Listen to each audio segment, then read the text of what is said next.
Okay, so when I was doing Bible study earlier today, I was in Matthew 13, I believe, Matthew 13. Y'all, I'm just always amazed. I don't see how y'all don't believe or understand or think, you know, I just don't see how anyone could not get excited about the Bible. I don't get it's better than any sitcom. It's better than any movie. It's better than any what do you call those housewives shows? Because I don't watch any of those. The Bible has so many stories, and like you would be amazed at some of the things you would read in there. Of course, we all know the big stories, the Noah, the um, David, the Samson. We know the big stories, but there are some small, short stories in the Bible that when you read them, you got to do a double read. Okay, you got to go back and say, "Hold up, what? Let me read that again. Did I just read what I read?" Yes, you did. That's what happened. So that's just to talk about the stories. But today, I didn't read any stories today. I read about parables because I was in Matthew. And the one that all of them were, I can't tell you which one was my favorite. They all were. But the one I'm posting about right now is the parable of the mustard seed. How God says that we should have faith of a mustard seed, and um, if we start off with that, that's enough. That's enough for Him. And it mentioned something about how the mustard seed grows. Now, I never even looked up a mustard seed tree before, a mustard tree, period. If you've ever looked up a mustard tree, it is huge, humongous, outrageously big. And what the parable conveyed is that even though we start off with such a small, and the seed is like a little bead of, like, you can't do anything with it. If you go to the seasoning aisle and just look for mustard seeds, you will see these little things. They're smaller than pebblets that you feed hamsters. And this seed grows into the most, like, hugest giant of trees. And I think we all start off with mustard seed faith, with that little faith. But the more we indulge ourselves into the Bible, into the teachings, into the lessons, into praying, we grow in faith and we become this beautiful mustard tree with strong branches, strong roots, beautiful shade, healthy.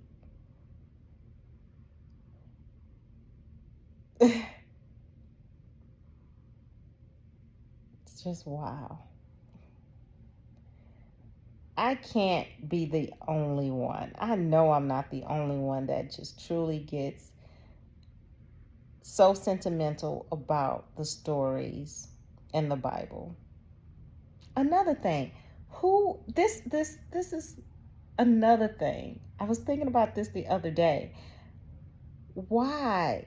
I've heard this statement all my life, many times in my life, saying that there's no book for parenting. There's no book for um, life. Period. This the Bible is the book of life. Anything you don't know how to do in life, it's in the Bible. It teaches you how to raise your children. It teaches you how to be a good parent. It teaches you how to be a good daughter, a good son.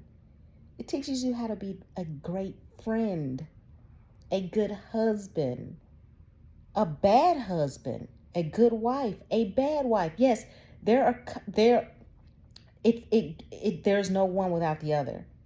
It tells you what a bad child is, what a good child is. Everything, it just goes over. Goodness gracious. There is a book on how to raise your kids. There is. And I remember my mom saying that, and I love my mom. I remember her saying that, or I remember hearing someone say that. I know when I was young, how there is no book to raising kids. Yes, there is.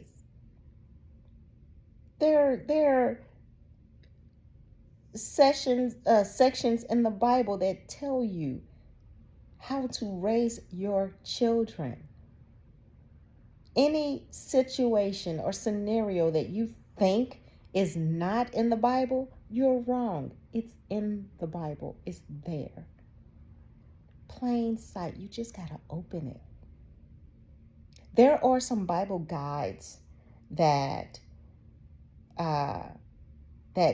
list. I have a book of promises, and if you go in and search for like fear, hurting, resenting, different topics of life or feelings or emotional feelings, you can find all of the verses that relate to those certain type of topics or feelings, whatever you're dealing with.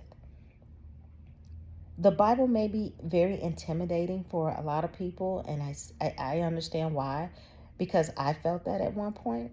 I thought, who's going to read all that? It's a lot to read. But I have been indulging in Genesis. I know I was talking to you guys about Matthew when I started this, but that's what my Bible study was over today. But I have been indulging in the stories of Genesis. And honey, them stories, I'm in the first book. I'm still in the first book. And I've been doing this for 2 weeks now.